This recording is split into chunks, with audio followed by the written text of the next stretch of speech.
Assalamualaikum warahmatullahi wabarakatuh. Selamat pagi anak-anak, salam sejahtera dan selamat bertemu kembali dalam kegiatan belajar mata pelajaran IPS kelas 9 pada hari ini. Masih bersama saya Bapak Wajiana dari SMP Negeri 1 Banguntapan. Tetapi sebelum lanjut pada pembahasan materi, jangan lupa ya anak-anak, subscribe dulu YouTube ini supaya nanti dapat mendapatkan konten-konten yang bagus. Nah, pada pertemuan kali ini akan kita pelajari tentang letak dan luas benua Asia dan benua-benua lainnya. Nah, setelah belajar tentang letak dan luas benua Asia dan benua lainnya, anak-anak diharapkan dapat 1. Menyebutkan letak benua Asia dan benua lainnya.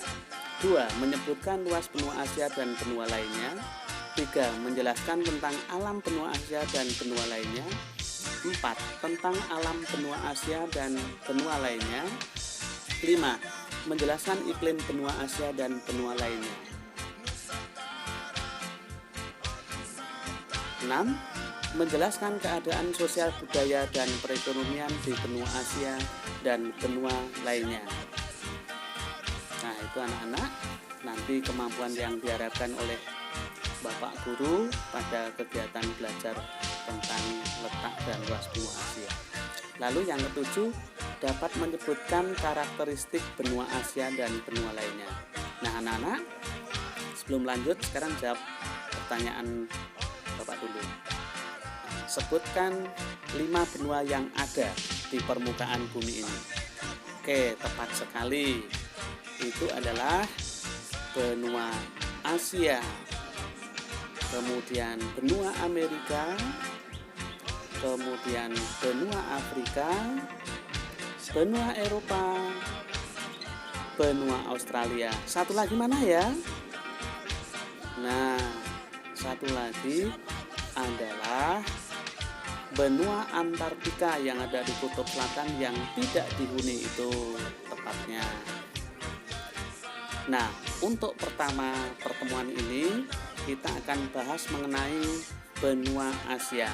Sudah siapkah anak-anak? Oke.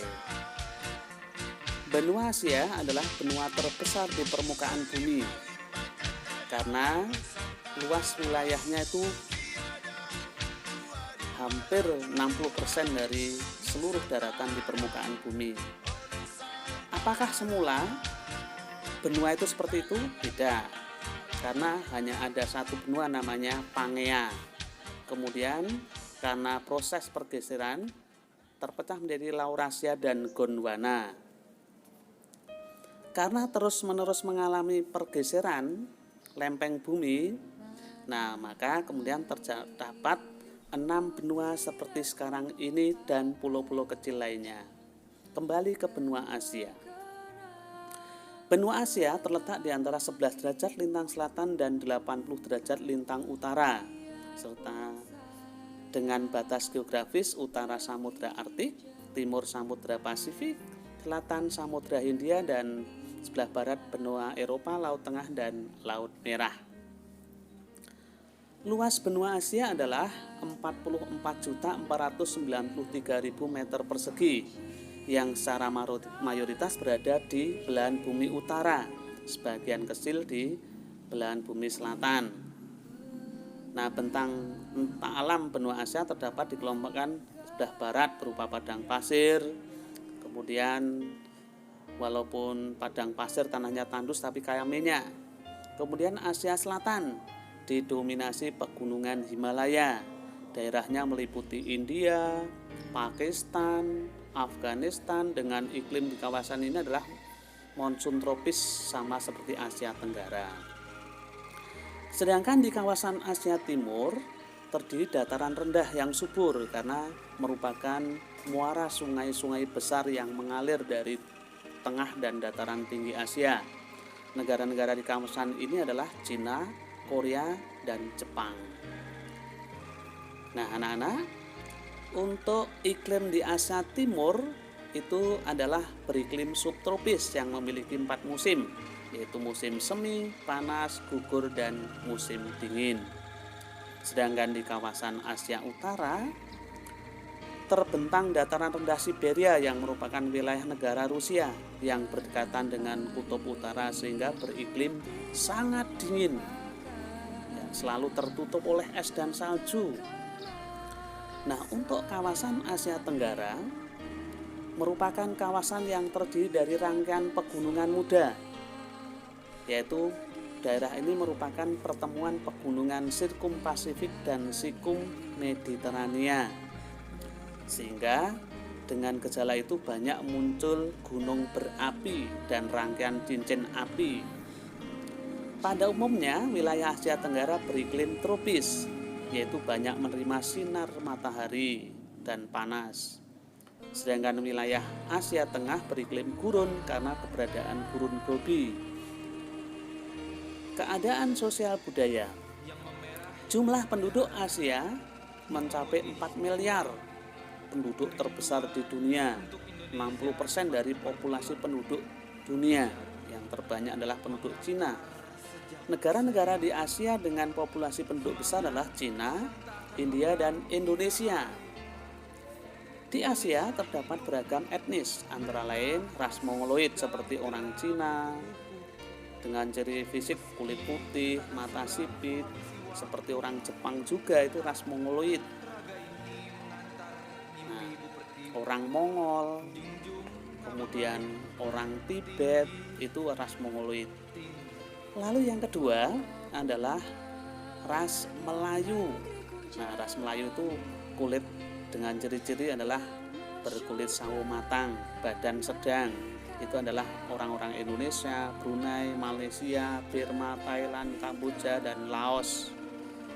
Sedangkan yang ketiga adalah ras Dravida yang bercirikan berkulit gelap dan rambut keriting. Itu adalah orang-orang India, Pakistan, dan Sri Lanka serta Bangladesh. Lalu yang keempat adalah ras Kaukasoid yang memiliki ciri fisik adalah badan tinggi, kulit putih, dan hidung mancung. Mereka tersebar di Arab, India, itu adalah orang-orang Kaukasoid. Lalu perekonomiannya bagaimana di wilayah Asia ini? Karena sebagian besar negara Asia adalah negara berkembang, mengandalkan ekonominya pada agraris atau pertanian. Hasil pertanian dan perkebunan utama adalah padi, kelapa sawit, karet, kopi, teh, rempah, sayuran, dan buah-buahan. Sedangkan hasil pertambangan meliputi minyak bumi, kemudian batu bara, timah. Minyak bumi dihasilkan di Timur Tengah, Indonesia, Brunei Darussalam.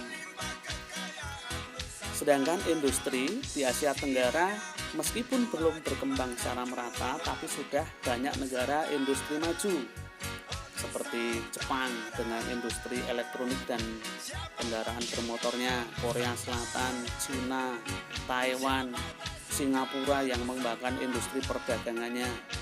Nah, anak-anak, Asia Tenggara terkenal merupakan wilayah yang melahirkan agama-agama besar seperti Islam, Hindu, Buddha, Shinto, Katolik, Roma, dan Protestan. Nah, bahasa yang berkembang di Asia adalah bahasa Cina, bahasa Melayu. Nah, untuk Indonesia termasuk bahasa Melayu, Malaysia, bahasa Arab, bahasa Hindi, bahasa Rusia. Nah, sekarang yang terakhir adalah karakteristik benua Asia. Benua Asia adalah benua terluas di dunia. Kemudian benua dengan penduduk terpadat di dunia, benua dengan terdapat dataran tertinggi di dunia seperti Mount Everest puncaknya. Untuk pembelajaran pada siang hari ini cukup sekian dulu. Semangat belajar supaya hasilnya bagus dan tetap patuhi protokol kesehatan dengan memakai masker dan cuci tangan kalau keluar rumah. Dan selamat bertemu nanti kembali dengan Bapak Ibu Guru yang mengajar kalian. Assalamualaikum warahmatullahi wabarakatuh.